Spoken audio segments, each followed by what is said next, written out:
Kako vi zamišljate ljubav, vezu između muškarca i žene i brak? Da li zamišljate da je veza nastala usled nekih dubinskih, romantičnih, kosmičkih, sudbinskih stvari, kako se predstavlja u literaturi, u filmovima, u pesmama? Pa to, nažalost, nije tako, morat ću da vas razočaram. Razlozi zašto nastaju veze između muškaraca i žena su mnogo prizemniji, mnogo praktičniji, kao uostalom i sve na ovom svetu što proizilazi iz neke prakse i neke koristi. Ima nekoliko elemenata, faktora koji utiču na nastanak veze između muškaraca i žena. Prvi je slučajnost, drugi je oportunitet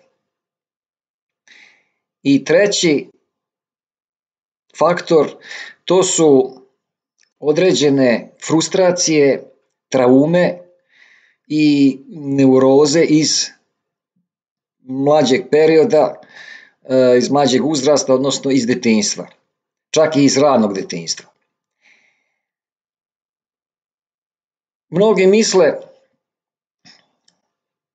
kad nađu neku osobu da je to njima sudbina namenila tu osobu da provedu život sa njom.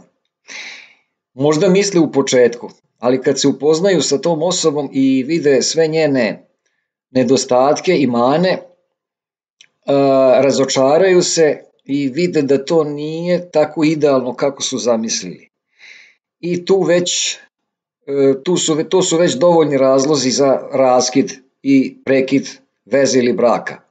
Međutim, zbog praktičnih razloga ljudi ostaju u toj vezi ili braku, zbog finansijskih razloga, zbog nemanja logistike gde da odu, ako je neko u podređenom položaju i tako dalje. Znači, to su već neki prizemni, praktični razlozi.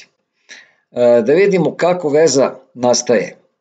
Kao prvo, najčešće veze nastaju slučajno. Niste vi planirali da tamo nađete nekog ko vama idealno odgovara, ko je vaš idealan partner ili partnerka. Niste vi to planirali nikako.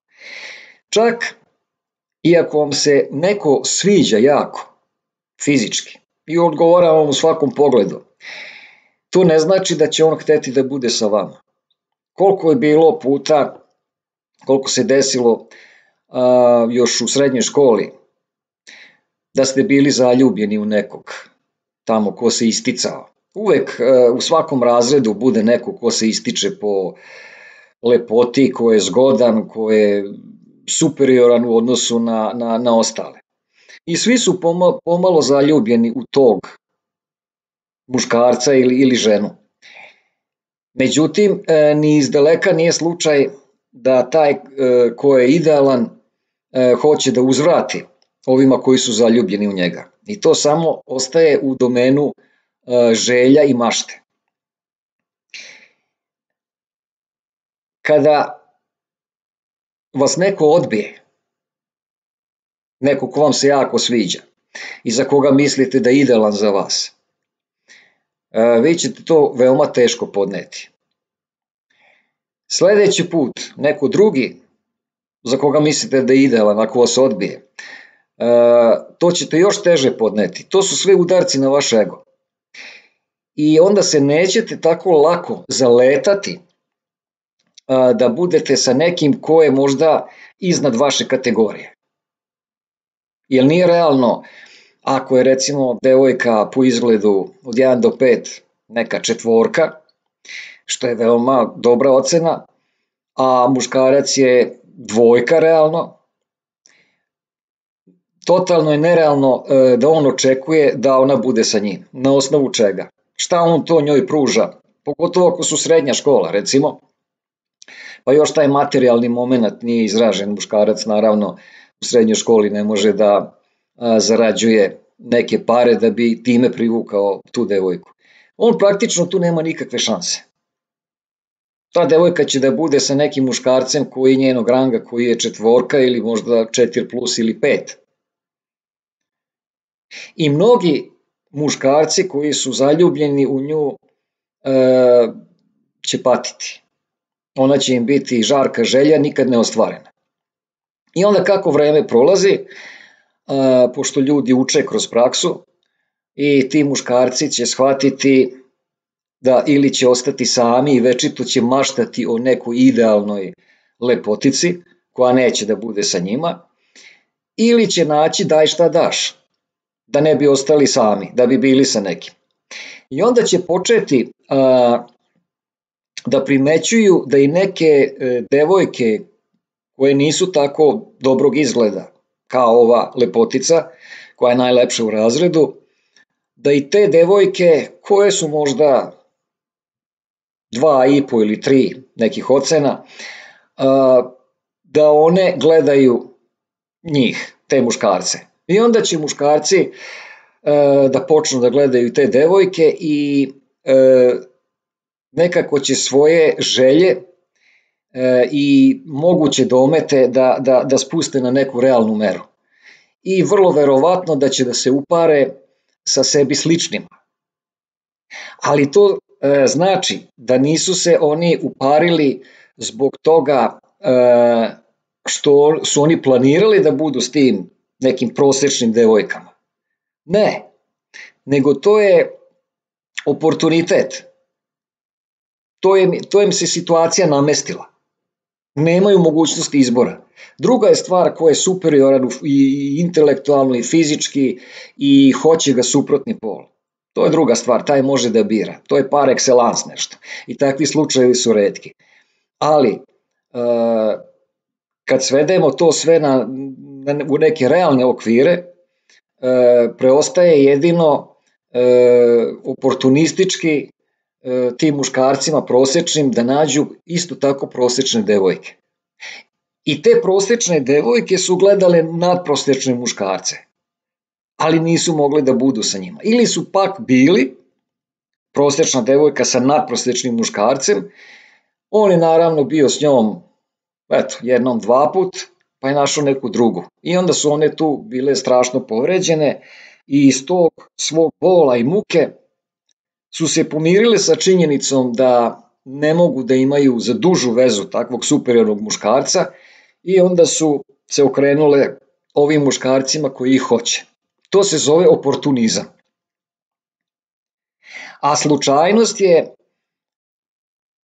kad se slučajno sretnemo s nekim, porazgovaramo, upoznamo se i vidimo da otprilike odgovaramo u nekim segmentima, u nekim oblastima života, odgovaramo jedni drugima, imamo neka slična razmišljanja, a prethodno smo imali dosta loša iskustva, zaletali smo se prema nekim mnogo kvalitetnijim potencijalnim partnerima s kojima nismo mogli da budemo. I kad naiđemo na iole prihvatljivu osobu koja bi nam iole odgovarala u bilo kom smislu, mnogi ljudi se odluče da budu s tom osobom. Pa čak prenebregnu i činjenicu da je to daleko od njihove idealne osobe koja bi im odgovarala. Znači nema tu neke sudbinske povezanosti, kosmičke da kažemo, nema tu neke uzvišene romantike. Ta romantika se stvara samo kao apologija, kao opravdanje toga što je našla krpa za krpu. I vidio sam jedan napravio tome, našla krpa za krpu i po toj logici mnoge veze i brakovi nastaju.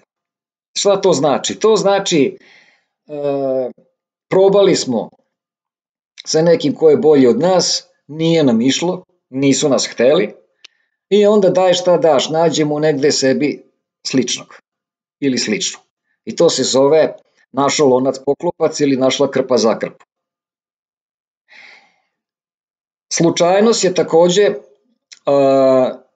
gde ćemo se zaposliti posle škole, u koju školu ćemo ići prvo, kasnije eventualno ko studira, na koji fakultet, posle gde ćemo se zaposliti, u koju firmu. Tu lokalno postoje potencijalni partneri. Ne idemo mi znači ulicom pa vučemo za rukav svakog hoće li nam biti partner ili neće, nego se ljudi upoznaju u nekom kolektivu. Bilo to škola, srednja, bio fakultet, bila firma gde rade. I tu najčešće brakovi i veze se uspostavljaju. To je slučajnost, znači gde ćemo se zaposliti, gde ćemo biti. I to ništa nije planski. Mi nismo planirali, mi ne znamo unapred ko će u tom kolektivu da bude. Pa onda recimo zaposlimo se u nekoj firmi, pa odemo na neki seminar, na neko putovanje.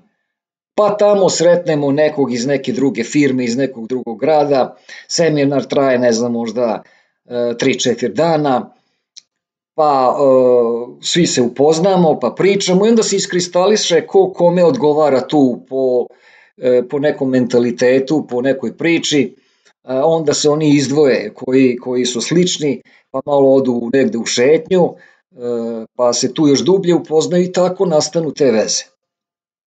Ništa to nije planski, to je sve slučajno. I onda dolazi taj moment oportuniteta. Ako procenimo da teško da će da nađemo boljeg potencijalnog partnera, onda je to daj šta daš.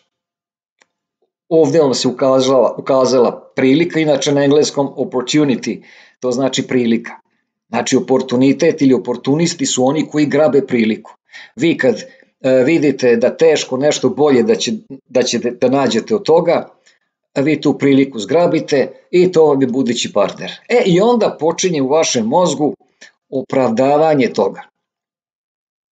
Vi znate da je to daleko od vašeg idealnog partnera, onog iz mladalačkih dana što ste maštali, možda ste bili zaljubljeni u nekog čuvenog glumca ili pevača ili pevačicu, ali to je sadašnji partner, realno s kojim možete da budete je daleko od kvaliteta onih vrhunskih kojima ste maštali.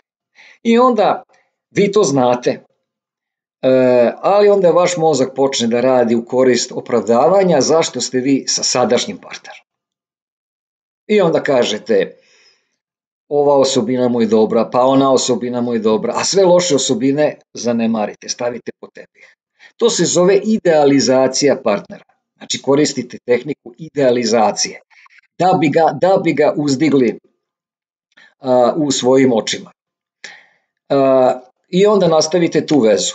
Međutim, vi ste duboko u sebi svesni da nije to. Da nisu to ispunjene vaše fantazije iz mladosti.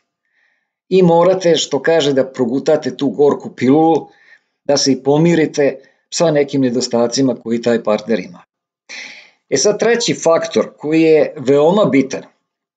Ako vi imate, dosta ljudi ima više partnera u životu, proba s jednim, proba s drugim, pa raskine, pa nađe nekog trećeg, pa tako dalje i tako dalje. Ali primetili smo da ljudi obično biraju neke partnere koji su slični po nekim karakteristikama. Mogu da budu slični fizički, a mogu da budu slični po nekom obrascu ponašanja. Zašto se to dešava? To se dešava zbog onog trećeg faktora koji sam pomenuo, to su traume, frustracije, traume i neuroze iz detinjstva. Kad smo bili mali imali smo određeni obrazac ponašanja. Videli smo kako se ponašaju naši roditelji, tu su nam prvi uzori. Videli smo kako se ponaša neko iz naše okoline. To je moglo da nam se sviđa ili da nam se ne sviđa. Ako nam se svidelo, pazite, to je dvojako, ako nam se svidelo, onda ćemo tražiti partnera koji nas asocira i podsjeća na tu neku osobu koja nam se svidela kad smo bili mali, u bilo kom smislu, ako nam je ta osoba odgovarala. Sada ćemo tražiti takvog partnera. Ako nas podsjeća na majku, ako nas podsjeća na oca, da ima neke osobine, ne mora fizički da izgleda, ali da nas asocira nekim svojim ponašanjem. I to se iz prakse pokazalo da mnogi muškarci nađu devojku po uzoru na majku i obrnuto, devojke skoro listom nađu muškarca po uzoru na oca, koji ima osobine njihovog oca, ili fizičke ili mentalne. Takođe, drugi faktor je da vi možete da birate nekog čak po uzoru na nekog ko vas je maltretirao. To je možda još i češće. Šta sad to znači? Zašto bi neko birao nekog partnera koji ga podsjeća na nekog koga je maltretirao u životu? Ovo je prvi faktor što sam rekao, da birate nekog po uzoru na tog nekog ko vam je bio dobar. To je logično. Ali što bi vi birali nekog ko je bio loš prema vama? Što bi kopirali sad njegovu ličnost i nalazili partnera po uzoru na to koji vas je maltretirao? Obično su roditelji koje doživljavamo ambivalentno. Imamo kontradiktoran stav prema njima. Oni su nam potrebni, nam daju neki oslonac i sigurnost, a istovremeno nas i ograničavaju. Pa recimo ako je neko imao strogog oca, on je voleo oca, poštovao ga jer mu je otac, ali s druge strane otac ga je ograničavao, bio strog i nije taj neko mogao da razvije svoj ego kako je trebalo ili bio suspregnut očevom strogošću. Ali nikad nije mogao sa ocem da se izbori, ili otac uvek bio dominantan. I sada recimo ćerka koju je otac maltretirao, ali joj je i pružao istovremeno neku zaštitu, ćerka ima ambivalentan odnos prema ocu. Istovremeno ga i mrzi i obožava. I onda nađe takvog muškarca, momka, koji podsjeća na oca. Zašto? Čak i ako je otac bio veoma surov prema njoj i loš. Njoj je ego povređen i ostala je ta trauma kako je nju otac maltretirao. Ali nije mogla da mu se suprotstavi ili je bila nejaka, kao dete. Sada, kao odrasla osoba, kad je stasala, ima snagu, ima iskustvo, ona nalazi na nesvesnom nivou muškarca sličnog ocu. Po nekim detaljima, po ponašanju ili po fizičkom izgledu, nije bitno, ali više po ponašanju. Zašto? Zato da bi ponovo prošla tu traumu iz detinjstva kad ju je otac maltretirao. I da bi se sada suprotstavila tom istom ili sličnom muškarcu, odnosno sličnoj traumi, jer se ovaj muškarac, a njen momak ponaša slično kao njen otac nekad, da bi se ona suočila sa tim i počela se bori protiv toga, da bi konačno sebi dokazala da može da pobedi tog nekog koji joj je izazivao traumu, a to je bio njen otac. I sada kao odrasla, kao jaka osoba, ona se suprotstavlja tom momku koji je na neki način reinkarnacija njenog oca. I ona sada ima argumente i snagu i ona se nada da će kroz taj sukob u toj vezi izaći kao pobednik i da će pobediti tog svog momka, postaće dominantna u odnosu na njega i to će joj biti satisfakcija, time će izlečiti onu traumu kad je njen otac bio dominantan u odnosu na nju. Sada će ona da se truditi da postane dominantna u odnosu na tog momka, a time simbolično će pobediti onog njenog oca tiranina, ajde tako da kažemo. I to je taj treći faktor zašto ljudi biraju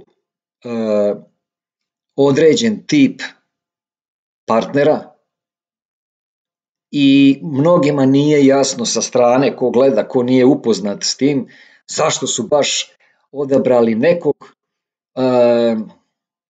ko im pravi traumatičnu vezu, gde ima svađa u vezi i uvek i kad raskinu s njim, sledeći će biti možda još i gori, još rigidniji.